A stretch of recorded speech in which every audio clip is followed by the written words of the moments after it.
I'm Claire Dooley. You're watching CHGTV, and this is the Geoengineering Report, where we identify the threat in the skies. When it comes to climate engineering, political parties change, but the programs persist. In this segment, we confront the illusion of hope in government leadership and ask what it means when both nature and public trust are in a freefall. Our expert Dane challenges the idea that new administrations bring real change and exposes the deeper systems driving planetary collapse.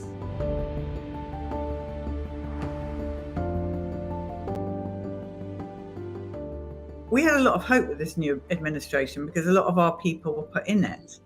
Are you disappointed with what you've seen so far, or do you have hope? I'm not disappointed only because I never had any hope in the first place. Because I understand how the system works and how much control they have over anyone who immerses themselves in that system. And I think we have historical record to confirm everything I'm stating. The last occupant of the White House to truly draw a line in the sand was JFK. He lived about a week afterward. We shall propose further cooperative efforts between all the nations in weather prediction and eventually in weather control. We don't have paperless voting machines for no reason. And the bigger the theater, every single time, no matter who's elected, it's going to be different this time, right? No, it's not. It's just simply different chapters of political theater, and the more outrageous the actors are in that theater, the more divisive they are, the more polarizing they are, the more distracted the public becomes. And so they can't see the oncoming train. And it's when we have narratives like MAGA and MAHA, while the planet is literally imploding, how meaningless are those narratives? They're completely meaningless. And when we have Make America Healthy Again, focusing on food dyes while we're being systematically contaminated from the skies. And that's not a theory or any speculative statement. I mean, we're testing precipitation. It's coming down in our air column: aluminum, barium, strontium, polymer fibers, surfactants, graphene, and who knows what else in the range of biologicals. Unless we know what we're looking for, Paula, you can't find it. So all this is theater. It's all designed to distract people from the fact that we are at the latter stages of collapse right now. No functional biosphere. Nothing else means anything. Paul, how many economists do you see talking about what's going to happen in 2030 and 2040 and all these economic plans off into the future? You see that, right? It's total nonsense. It's completely meaningless. Without a functional environment, there is no economy. Zero. The environment has historically provided 75% of all, this is conservative, of all global GDP for free. No more. No more. And when there's no food in the shelves, the party's over, and we're perilously close to that point. So, Paulie, how many times do you hear now people talking about drill, baby, drill, right? How many times do you hear that now? Let's make America great again by drill, baby, drill. You hear that, right?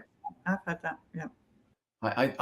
I'm completely without words with that kind of mentality, that this extractive economy that we have is still being propagated even while the planet's life support systems implode around us. And then people think if you address that, you must be now ignoring climate engineering. No, I'm not. I'm simply saying it's a complex problem we face. We've painted ourselves into a very dark corner.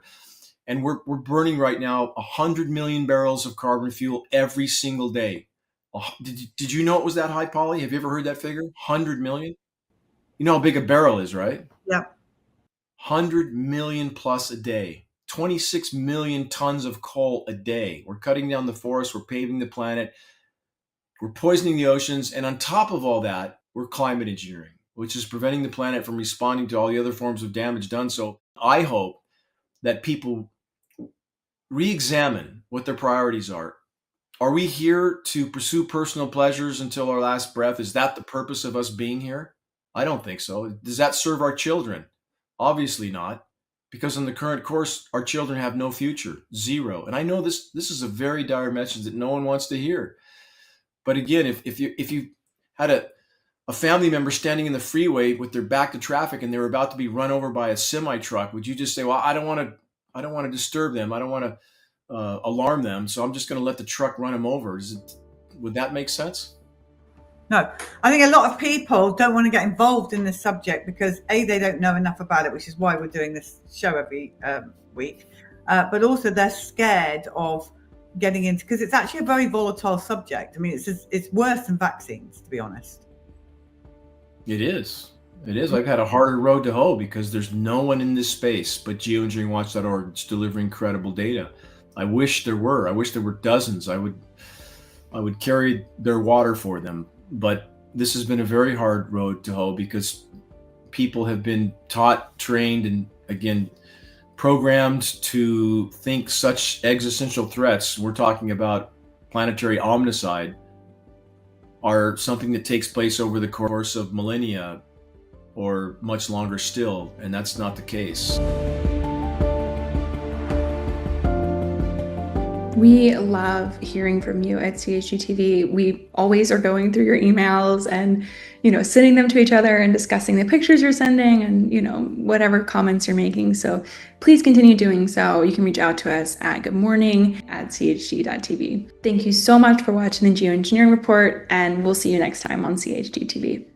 They begin as normal contrails from a jet engine, but do not fade away like a normal contrail. KSLA News 12 had the sample tested at a lab. The results? A high level of barium, 6.8 parts per million, more than 3 times the toxic level set by the EPA. We're just about ready to go into the clean room facility. We will be looking at the samples by scanning electron microscopy. Scanning electron microscopy will provide information about the particle size distribution. We will be able to get some elemental analysis. What really this technique is for is to prioritize our samples for downstream, more advanced imaging, more high-resolution imaging, especially by transmission electron microscopy. Put on a fresh pair of gloves. We're going to start with sample number 8. This is a blank that was collected on the return flight. No flow through this filter, so this filter should be free of any particulates. I'm going to use these scissors and forceps that have been cleansed with isopropanol and then acetone and wipe free with these dust-free cloths. These are the series of samples that we're interested in. These are samples number 9, 10, and 11. These were taken on the return flight where the plane passed through an induced cloud layer. Number 10, I believe, is the one that was passed through a cloud layer at around somewhere between 17 and 19,000 feet. I will take time to cleanse the instruments between each sampling. Preparing sample number 9, near the center. Opening it to ensure that the surface that had received the particulates is facing upward. Number 9 is completed. Now processing sample number 10.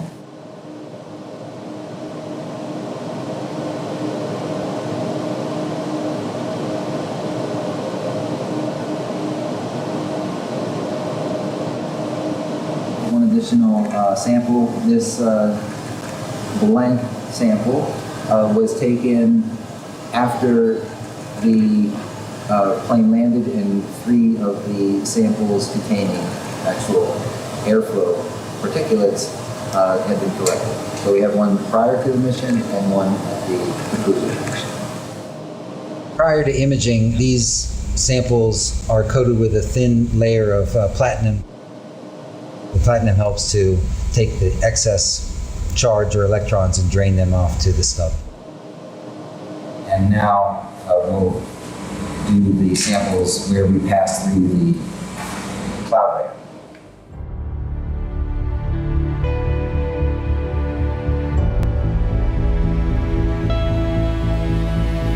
A few little bright particles.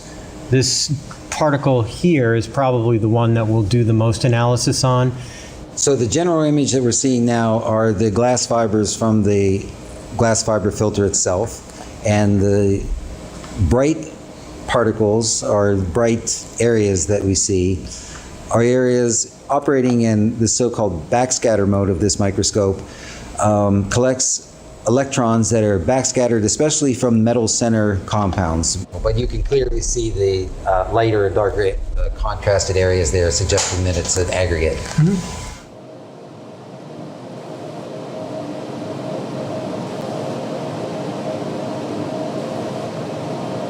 Some of the smaller particles in here we're looking at on the order of about 450 nanometers long.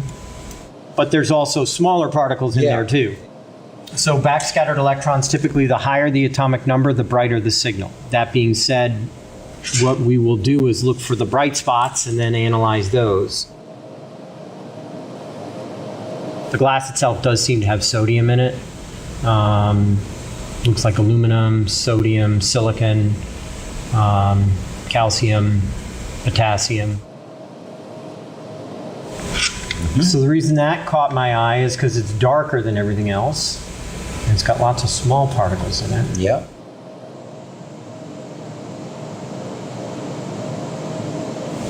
And this gives us a lot of information. Again, it identifies which filters have qualitatively more materials, just, basically we see more material on it. It also gives us information about size of particles and potential for aggregates that we might be dealing with in the samples.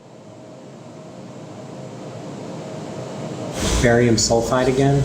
So barium sulfide is interesting. What he's doing now is just getting a high resolution image of it to see if this is indeed a single particle or if there's any evidence that there's an aggregate of smaller particles.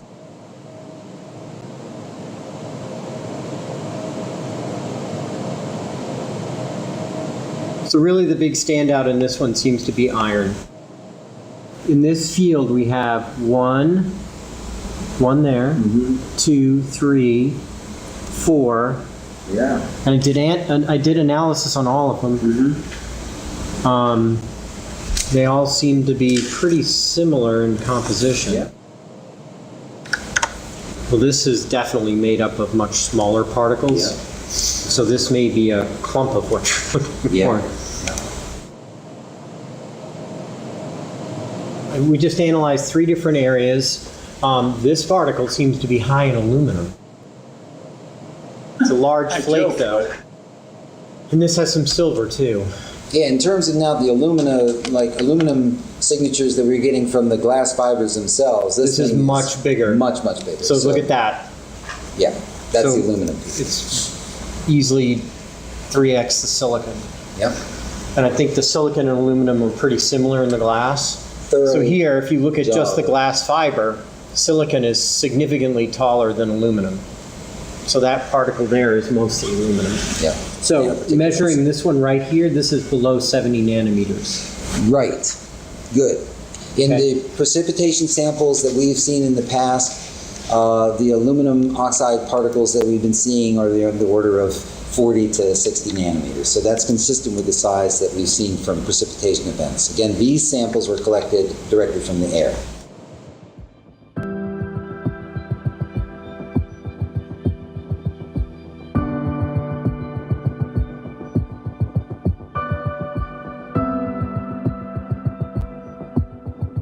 There's not a lot of approaches or instrumentation that you can use to observe these nanomaterials. I mean, again, these are the sizes of viruses. And so really the only equipment or instrumentation that is appropriate for identifying these materials is high-resolution transmission electron microscopy. This allows us not only to determine the size of the particles, we can also determine the composition using a technique called elemental dispersive spectroscopy. It's done within this large microscope. So it will give us information about the morphology of the particles, the composition of the particles, and we can actually see the crystalline spacing, so the spaces of the crystals themselves. So we are talking high resolution microscopic techniques that are really the only way to be able to observe these directly. Morphology is important because the productions of these materials are really of a constrained size range, and we've seen this already in samples that we've analyzed from other sources. American Element produces lots of these nanomaterials, and you can actually purchase them online. The size distribution of these engineered particles are quite homogeneous. What do you get? Ooh, it's like there's aluminum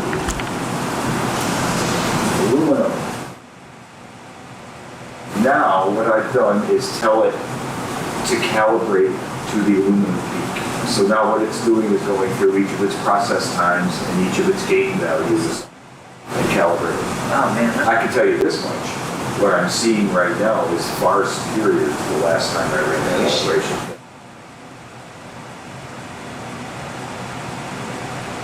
So you see you got two calciums, right? Yeah. All right. K alpha, K beta. All right. This variant peak is probably an L or an M. Here's your major variant. Yeah. And then you have the other to confirm. Yeah. Correct. Variant is a triple quadruple. It's definitely yeah. on there. Yeah. Oh yeah. Yeah.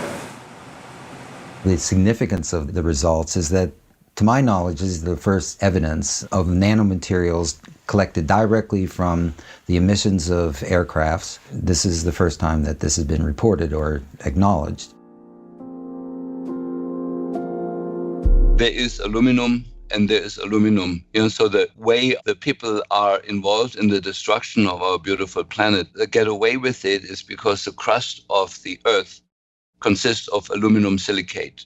Although traces of aluminum may be found in almost any soil, only those clays containing 50 or 60% aluminum ore and known as bauxite are mined for commercial production.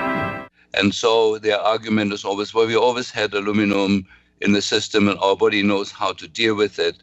Well, there is a difference between creating nanoparticles of aluminum which do not exist in nature, which is a highly aggressive material that is seeking to chemically react with other things. The chemical process reaches its climax in these huge tanks, where alumina is precipitated out of the ore in caustic solution. Later, the water content is driven off by baking in giant rotary kilns, resulting in this pure snow-white powder known as alumina. An ever-increasing amount of this alumina is being used in chemical processing.